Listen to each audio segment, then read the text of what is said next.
Appeals के हवाले से एफबीआर ने अमेंडमेंट ऑर्डिनेंस जारी किया है। अपील्स के हवाले से मैं इसलिए कह रहा हूँ, इसमें मेजर जो इश्यूज एड्रेस किए गए हैं वो अपील के हवाले से हैं। आज हम आपको बताएंगे।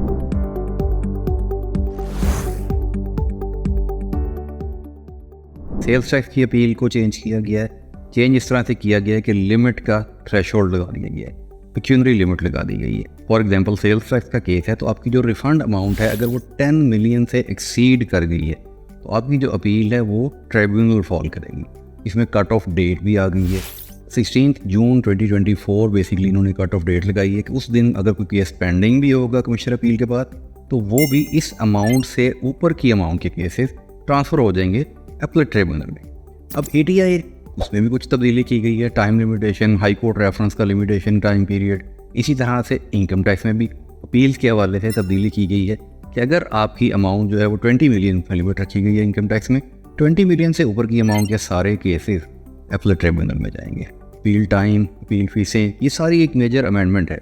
ये ऑर्डिनेंस FBR ने जारी किया है। इसके तहत अब आप अगर अपनी किसी भी किस्म की अपील फाइल करने जा रहे हैं तो आपको सबसे पहले ये देखना पड़ेगा कि इसमें अब लिमिट किस में फॉल करती है, ये अपील कहाँ फॉल करेगी।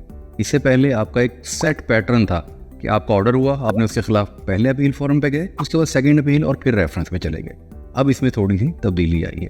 बड़े केसेस से मुराद है जिनमें अमाउंट ज़्यादा इन्वॉल्व है, रिफंड अमाउंट ज़्यादा इन्वॉल्व है, रिकवरी अमाउंट ज़्यादा इन्वॉल्व है, वो केसेस अब ATIR यानी अपीलेट ट्रिब्यूनल इनलैंड रेवेन्यू में ट्रांसफ़र हो जाएंगे।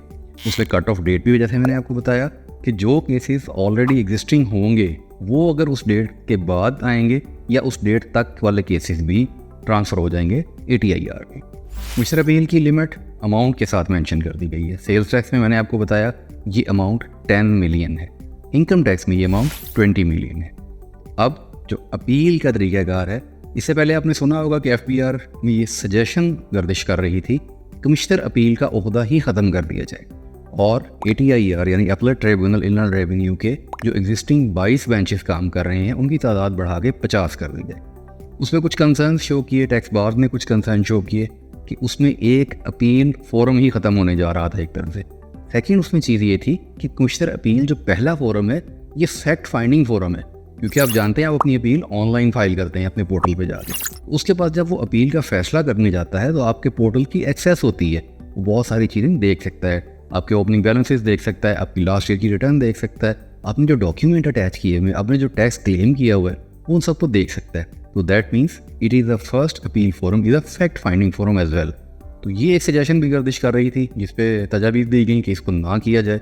अभी ये जो अमेंडमेंट आई है ये लिमिट्स के हवाले से है, इसमें कस्टम भी शामिल है। ये तीनों कवानीन में लिमिट की गई है कि आपका कौन कौन सी अपीलें हैं जिनकी अमाउंट बड़ी है वो डायरेक्टली ट्रिब्यूनल में चली जाएंगी और जो छोटे हिस्से केसेस हैं वो कमिश्नर अपील के पास आ जाएंगे। इसमें एक बड़ा क्वेश्चन कंसर्न ये बनेगा अपीलेट ट्रिब्यूनल में जो ऑलरेडी BCO केसेस, बल्कि हमारे पास पिछले दिनों एक फिगर आई है कि इनकम टैक्स जो ट्रिब्यूनल है हमारा जो ATIR है इनलैंड रेवेन्यू का, उसमें को 70,000 केसेस पेंडिंग पड़े हैं।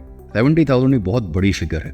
अगर 70,000 केसेस ATIR में ऑलरेडी पेंडिंग पड़े हैं और आप बड़े केसेस और यहाँ से उठा के उनको दे रहे हैं तो इसका सोल्यूशन क्या है कि आप इसको टाइमली सॉल्व करें और इसकी जजमेंट्स पास करें।